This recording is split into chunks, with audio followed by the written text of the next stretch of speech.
क्या आपको भी ऐसा लग रहा है कि आपकी राशि पर चल रही साढ़े साथी आपको मानसिक रूप से थका रही है, या फिर कड़ी मेहनत करने के बाद भी सफलता का फल आपके हाथों से फिसल जाता है?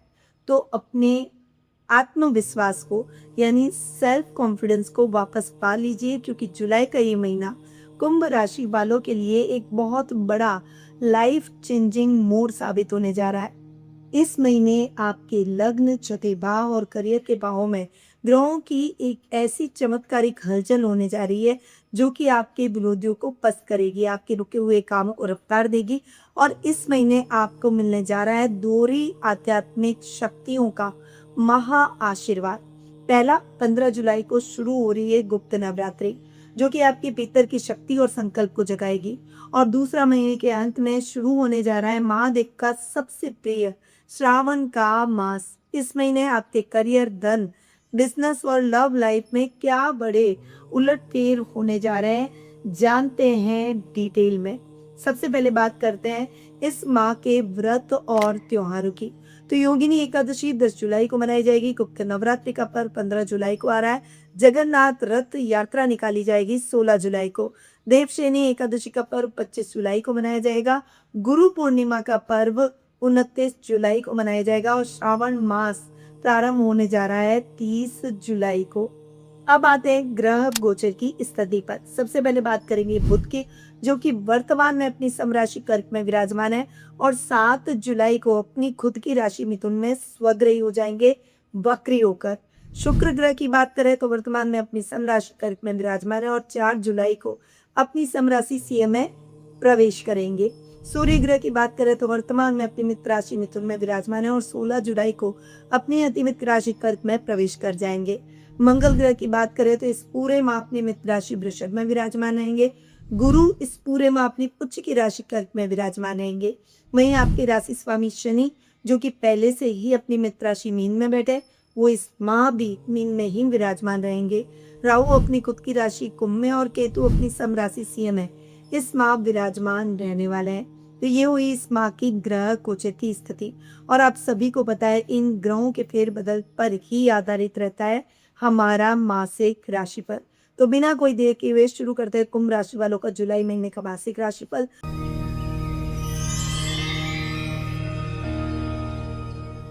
और ये जो भी जानकारियां मेरे माध्यम से आप तक पहुंचाई जाती है, वो है चंद्र गणनाओं पर आधारित। आप इसे अपनी राशि और लग्न दोनों के हिसाब से देख सकते हैं, यानी ये दोनों हिसाब से समान रूप से प्रभावशाली है। सबसे पहले आपके राशि स्वामी शनि की बात करेंगे, जो कि आपके 12th हाउस के भी लॉर्ड है और आपके राशि स्वामी भी है। और आपकी राशि में राहु भी आकर बैठे हैं। हालांकि राहु जब कुंभ में बैठते हैं तो राहु कुंभ को अपनी राशि मानते हैं, क्योंकि राहु और केतु छाया ग्रह हैं। इन्हें किसी भी राशि का स्वामित्व नहीं मिला हुआ है, परंतु राहु को इक्विवेलेंट टू शनि मानते हैं और केतु केतु को इक्विवेलेंट टू मंगल मानते हैं। इसीलिए राहु जब कुंभ में बैठते हैं तो यहाँ पर कहा जाता है कि राहु कुंभ में बैठे हैं तो वे अपनी खुद की राशि में बैठे हैं, वो ऐसा समझते हैं। तो यहाँ पर अपनी राशि को बढ़ाने का ही प्रयास करेंगे। राहु हमेशा रिजल्ट को थोड़ा सा पास लाने की कोशिश करता है और शनि की आदत है धीरे चलने की, परंतु इस माह आपके राशि स्वामी पर गुरु की दृष्टि है और वो भी उच्च के गुरु की दृष्टि डेफिनेटली आपके लिए बहुत ही अच्छी रहेगी, क्योंकि जितना उच्च का गुरु उतनी ही उच्च की दृष्टियां और शुभ दृष्टियां। तो गुरु की ये जो शुभ दृष्टि शनि पर पड़ रही है, तो शनि को और ज्यादा फास्ट कर देगी, रिजल्ट को और ज्यादा पावरफुल कर रही है। और यहाँ पर राहु भी आपकी राशि में बैठे, जो कि कहीं ना कहीं आपको बोल रहे हैं कि फटाफट कर, कर्म कर रहा है तो रिजल्ट भी फटाफट होनी चाहिए, तो कर्म उस हिसाब से कर कि फटाफट से उस कर्म का रिजल्ट मिले। तो इस तरह से स्थितियां आपके जीवन में बनी हुई हैं। यहाँ पर विदेशों से बहुत अच्छी अपॉर्चुनिटी के योग बनेंगे, क्योंकि आपके 12th हाउस के लॉर्ड शनि आप अपने से थर्ड बैठे हैं और सेकेंड हाउस में बैठे हैं, उच्च के गुरु से दृष्ट है। तो यहाँ पर इंपोर्ट एक्सपोर्ट हैंडीक्राफ्ट के व्यापारियों को शानदार सफलताएं विदेशों से देखने को मिलेगी, यानी बहुत सारा काम, बहुत सारी अपॉर्चुनिटी अब्रॉड से आपको मिलती हुई दिखाई देगी। इस समय आपके सपने पूरे हो जाएंगे, आपकी इच्छाएं पूरी होगी, आपके काम को रफ्तार मिलेगी, झूठे एलिगेशन आप पर से खत्म हो जाएंगे, आपकी ईमानदारी के चर्चे चारों तरफ होंगे, आपके मान सम्मान प्रसिद्धि सब में बढ़ोतरी होगी। अगर आप सोशल मीडिया पर डेडिकेटेडली अपने कंटेंट डालते हैं तो इस समय कंटेंट वायरल होने के बहुत अच्छे चांसेस बन रहे हैं। इस समय सामाजिक दायरा भी बढ़ेगा, वीआईपीज आपके सर्कल में जुड़ेंगे जो कि आगे चलकर आपके लिए सपोर्टिव रहेंगे। तो ये तो हुई बात आपके राशि स्वामी और 12th हाउस के लॉर्ड की। अब बात करेंगे आपके सेकंड हाउस और थर्ड हाउस की, जो कि है जिसके लॉर्ड है गुरु। अब यहाँ पर मैं गुरु की बात करूँ तो आपको पता है कि गुरु उच्च के होकर आपके 6th हाउस में आकर बैठे हैं। यहाँ पर गुरु का उच्च का होकर आपके 6th हाउस में बैठना आपके लिए बहुत ही अच्छा है। हालांकि देखिए 6th हाउस में गुरु कभी भी अच्छे रिजल्ट नहीं देते, पर यहाँ पर उच्च के हो गए तो आप समझ लीजिए सेकंड और 11th हाउस के हिसाब से गुरु के रिजल्ट जबरदस्त है। यहाँ पर लाभ की स्थितियां अच्छी, लेवल और सर्कल बहुत ही अच्छा बनता हुआ दिखाई दे रहा है। आपके बड़े भाई बहनों से आप बहुत अच्छा लाभ प्राप्त करेंगे। मित्रों का आपको पूरा सहयोग मिलेगा, मित्रों की वजह से बहुत अच्छा लाभ आपको मिलेगा। रोजमर्रा के कामों में आपको अच्छी अपॉर्चुनिटीज मिलती हुई दिखाई देगी। अटका हुआ प्रमोशन इंक्रीमेंट मिल सकता है। बॉस भी आपके गुणगान गाएंगे और सहकर्मी आपको फॉलो करेंगे। इस समय टीम वर्क की तरह काम कर आप जल्दी ही अपने प्रोजेक्ट्स को पूरा कर रिलैक्स हो जाएंगे। ये समय सामाजिक मान सम्मान का है, घर में मंगलिक कार्यक्रमों की शुरुआत का भी है। अगर आप विवाह योग्य हो चुके हैं तो आपको इस समय बहुत अच्छे शादी सगाई के न्योते मिलते हुए दिखाई देंगे। तो ये समय ओवरऑल आपके लिए जबरदस्त गुरु के रिजल्ट लाने वाले हैं। अब आते हैं आपके थर्ड और आपके 10th हाउस पर। थर्ड और 10th हाउस के लॉर्ड है मंगल। यहाँ पर मंगल की बात करूं तो केंद्र में बैठे हैं, 4th हाउस में बैठे हैं, सप्तम दृष्टि से कर्म भाव को देख रहे हैं। यहाँ पर मंगल का दृष्टि डालना अपने घर पर इंजीनियरिंग, पुलिस, सेना, नेवी या फिर कोई भी डेयरिंग जॉब जो बहुत रिस्की होता है, हर व्यक्ति नहीं कर पाता। अगर आप सिक्योरिटी सर्विस का काम कर रहे हैं, अगर आप कोई कंस्ट्रक्शन कंपनी से जुड़े हुए हैं, आर्किटेक्ट है, तो ये टाइम पीरियड उन सभी लोगों के लिए जबरदस्त रहने वाला है। जॉब में अटका हुआ प्रमोशन, इंक्रीमेंट तो मिलेगा। बॉस से बहुत अच्छे मौके, बहुत अच्छे अवसर आप इस महीने ग्रैब कर सकते हैं। इस महीने आपके पिता का भी आपको फाइनेंशियली बहुत अच्छा सपोर्ट देखने को मिलेगा। छोटे भाई बहनों का सहयोग तो मिलेगा ही। राजनीति में आपका वर्चस्व बढ़ेगा। इस समय आपकी एबिलिटी को हर व्यक्ति मानेगा। आपकी कोई बड़ी इच्छा भी इस समय पूरी हो सकती है। अब आते हैं आपके 4th और आपके 9th हाउस पर, यानी आपके योग कारक ग्रह शुक्र पर, क्योंकि शुक्र योग कारक ग्रह है और आपके 4th और 9th हाउस के लॉर्ड है। और अब तक तो शुक्र अच्छे रिजल्ट नहीं दे रहे थे क्योंकि शुक्र रोग भाव में बैठे थे। हालांकि उच्च के गुरु और बुध के साथ बैठे थे तो इतने भी खराब नहीं थे, परंतु अब रिजल्ट बहुत अच्छे मिलेंगे क्योंकि शुक्र आ जाएंगे आपके केंद्र में। परंतु यहाँ सप्तम भाव में पहले से ही बैठे केतु का सामना शुक्र से होगा। शुक्र जो लेविश चीजों की तरफ हमें अट्रैक्ट करता है, हमें मटेरियलिस्टिक चीजों की तरफ खींचता है, भौतिक सुखों की तरफ खींचता है, और केतु इन सभी चीजों से डिटैच करता है। ये कॉम्बिनेशन बहुत ही विचित्र कॉम्बिनेशन बन रहा है और ये कॉम्बिनेशन हमेशा विचित्र रहता है, पर दोनों को बैलेंस करता है। केतु बहुत ज्यादा न्यूट्रल हो जाता है, शुक्र बहुत ज्यादा अट्रैक्ट करता है। तो जब ये दोनों साथ में मिलते हैं तो इनकी एनर्जी बैलेंस होती हुई दिखाई देती है और यहाँ पर आपको इसका लाभ मिलता हुआ दिखाई देगा क्योंकि शुक्र आपके योग कारक ग्रह है। 4th हाउस और 9th हाउस के लॉर्ड है। 4th हाउस के अंदर भूमि पुत्र मंगल बैठा है और ये स्थानीय भूमि भवन वाहन का के सुखों का है, हर तरह के सुखों का है, माता के साथ संबंधों का है। तो यहाँ पर ऐसे डिस्प्यूट कोई चल रहे हैं प्रॉपर्टी से संबंधित, भूमि से संबंधित, वो खत्म हो जाएंगे। नई घर का सपना पूरा होगा, नई गाड़ी का सपना, लग्जरियस गाड़ी का सपना पूरा होगा और ये आप सब कुछ करेंगे अपने बजट में रहकर।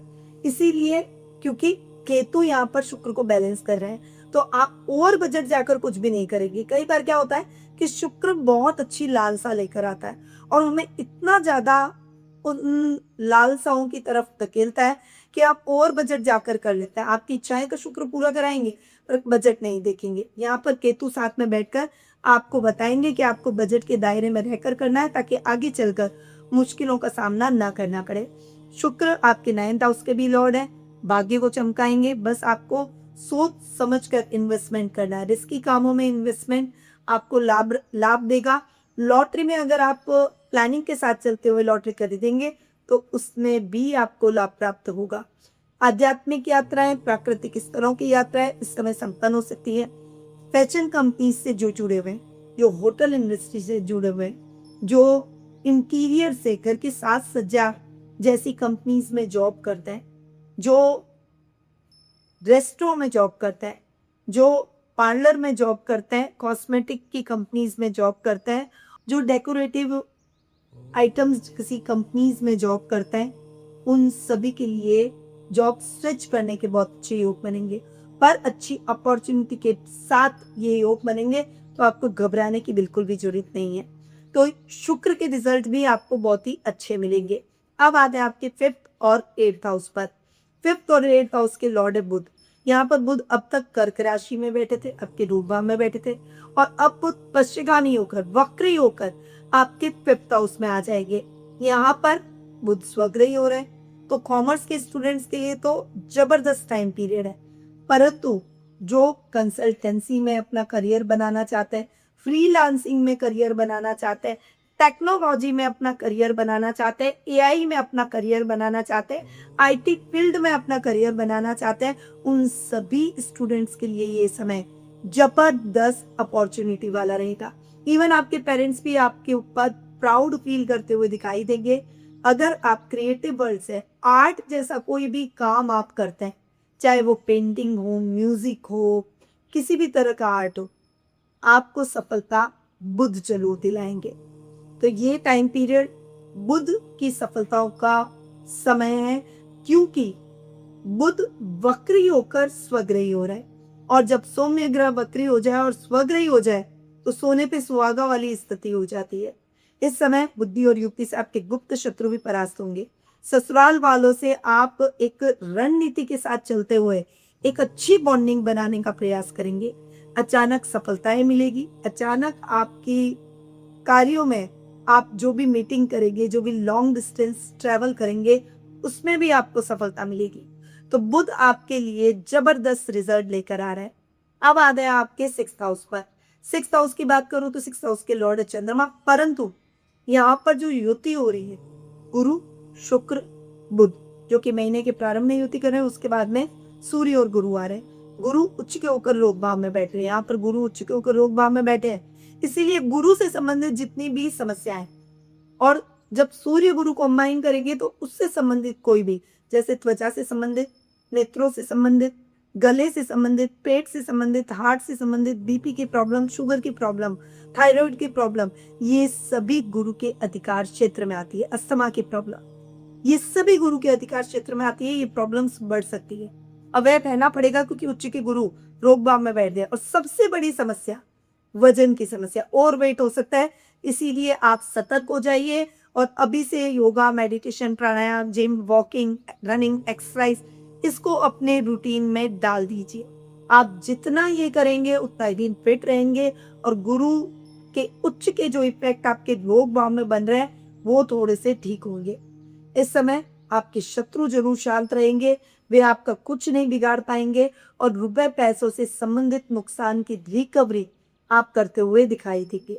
लोन वोन चुकता हो जाएगा, कर्ज की स्थितियों से मुक्ति मिलेगी। अगर आपने किसी को उधार दे रखा है तो वो व्यक्ति आपका उधार चुका के जरूर जाएगा। अब आते हैं आपके 7th हाउस पर। 7th हाउस के लॉर्ड हैं सूर्य। यहाँ पर सूर्य की बात करूं तो सूर्य अपने से 12वें बैठ रहे, पर उच्च के गुरु के साथ कहीं ना कहीं सूर्य की युति 7th और 11th हाउस का कॉम्बिनेशन, उनके स्वामियों का, ये जबरदस्त आपके लिए रहने वाला है। बिजनेस में जो भी अपॉर्चुनिटी आए उसको ग्रैब जरूर कीजिएगा। नया बिजनेस शुरू करने जा रहे हैं तो केतु चूंकि 7th हाउस में बैठे हैं, इसके पार्टनरशिप में बिल्कुल भी ना करें। अगर पार्टनरशिप में ऑलरेडी काम चल रहा है तो पार्टनरशिप में क्लैरिटी होना बहुत जरूरी है। जीवन साथी के साथ में थोड़ी सी एरिगेंसी कम रखें, सुपीरियरिटी कॉम्प्लेक्स ना रखें, और उनके ऊपर अपनी बातों को, अपने विचारों को थोपने की कोशिश ना करें। जब तक बैलेंस रहेंगे आपका रिश्ता भी बहुत बैलेंस चलेगा, वरना उसमें दूरियां आ सकती है। क्योंकि यहाँ 7th हाउस में बाद में शुक्र भी जा रहा है, और केतु शुक्र की युति 7th हाउस में, शुक्र कारक भाव नाश करते हैं और केतु और साथ में बैठ गए, इसीलिए पर्सनल लाइफ के हिसाब से ये समय इतना अच्छा नहीं है। बहुत ज्यादा सावधानी रखें। तो ये हुई बात कुंभ राशि वालों के जुलाई महीने की। अब आते हैं ऐसे उपायों पर जो कि आपके राशि स्वामी को मजबूत करेंगे, आपको समस्याओं से निकालेंगे, मेटलिक इफेक्ट जो भी आपके जीवन में चल रहे हैं उन्हें खत्म करेंगे, और पॉजिटिविटी के साथ आप अच्छी ग्रोथ के साथ आगे बढ़ेंगे। सबसे पहला उपाय, हर शनिवार के दिन पीपल के पेड़ के नीचे सरसों के तेल का दीपक जलाएं और ओम शनिश्चराय नमः मंत्र का जाप करें। गुप्त नवरात्रि 15 जुलाई से प्रारंभ हो जाएंगे, तो गुप्त नवरात्रि के दौरान माँ दुर्गा के सामने घी का दीपक जलाएं और दुर्गा चालीसा का पाठ करें। इससे आपकी कार्य क्षेत्र में आने वाली रुकावटें दूर होगी और शत्रुओं का नाश होगा। श्रावण मास की विशेष पूजा हमारे संस्थान में पूरे सावन के महीने में होगी और यह अनुष्ठान हर वर्ष हमारे द्वारा आपके लिए किया जाता है। इसमें आप अपनी कस्टमाइज पूजाओं के माध्यम से भी जुड़ सकते हैं और सामूहिक पूजाएं जिसमें मैं बैठती हूँ, उन पूजाओं में भी आप जुड़कर भगवान भोले शंकर का आशीर्वाद प्राप्त कर सकते हैं। आपकी कुंडली में चंद्रमा नीच का हो, चंद्रमा शत्रु क्षेत्रीय हो, चंद्रमा को पाप करती योग हो, केमुंद्रम दोष हो, चंद्रमा बिगड़ा हुआ, सबकॉन्शियस माइंड चलता है, एंजाइटी होती है, डिप्रेशन होता है, अनस्टेबिलिटी रहती है, गुस्सा ज्यादा आता है, काम में मन नहीं लगता और कोई भी काम सही तरीके से नहीं होता, काल सर्प दोष की स्थिति, पितृ दोष की स्थिति, राहु केतु शनि जैसे क्रूर ग्रहों का प्रभाव आपकी कुंडली पर पड़ रहा हो, जिससे आपके सर्टेन कार्य क्षेत्र में बाधाएं आ रही हो, आपके जीवन के काम अटक रहे हो, आपकी इच्छाएं अधूरी हो, तो ये पूजा आपके लिए सार्थक साबित हो सकती है। आज ही इस पूजा को बुक करवाने के लिए आप स्क्रीन पे दिए गए नंबरों पर मेरी टीम से कांटेक्ट कर सकते हैं और अपनी पूजा बुक करवा सकते हैं। साथ ही पूरे श्रावण मास में महामृत्युंजय मंत्र का जाप करें और गंगा जल और काले तिल से भगवान भोले शंकर पर अभिषेक करें। ओम नमः शिवाय मंत्र का भी आप जाप कर सकते हैं। योगिनी एकादशी जो कि 10 जुलाई को मनाई जाएगी, इस दिन भगवान विष्णु की आराधना करें। इससे जीवन में आ रही नेगेटिविटी दूर होगी और मानसिक शांति मिलेगी। जगन्नाथ रथ यात्रा जो भी 16 जुलाई को मनाई जाएगी, इस दिन प्रभु जगन्नाथ का ध्यान करें और खिचड़ी का प्रसाद उन्हें जरूर चढ़ाएं। देवशयनी एकादशी जो कि 25 जुलाई को मनाई जाएगी, इस दिन व्रत रखने और दान करने से विशेष पुण्य फल की प्राप्ति होती है। गुरु पूर्णिमा जो कि गुरु को याद करने का दिन है। आपके जीवन में वो सभी गुरु हैं जो कि आपको पॉजिटिविटी की तरफ ले जाने में उनका विशेष योगदान है, जिन्होंने आपके जीवन में कुछ भी पॉजिटिव किया हो, कुछ भी अच्छा किया हो, ये सभी आपके गुरु हैं। इस दिन अपने गुरुजनों को विशेष रूप से याद करें, उनका आशीर्वाद लें। दूर बैठे हैं तो फोन के माध्यम से, और अगर पास में है तो उनसे मिलकर उन्हें उपहार भेंट करें उनका, और दूर बैठे तो उन्हें कुरियर कर सकते हैं। इससे आपके पुच्छ के गुरु के प्रभाव और ज्यादा बेहतर आपको मिलते हुए दिखाई देंगे। तो कुंभ राशि वालों, जुलाई का ये महीना आपके लिए सुख समृद्धि और महादेव का ढेर सारा आशीर्वाद लेकर आया है। सावन के इस पवित्र महीने में शिव जी और माता शक्ति की विशेष कृपा पाने के लिए कमेंट बॉक्स में मुझे हर हर महादेव और जय माता दी लिखकर जरूर भेजें। वीडियो अच्छा लगा हो तो इसे लाइक करें, अपने करीबियों के साथ शेयर करें और ऐसी ही सटीक जानकारियों के लिए मेरे चैनल को सब्सक्राइब कर लें। याद रखिए, ज्योतिष का ज्ञान तो हर मुश्किल आसान। जय श्री राधे कृष्णा।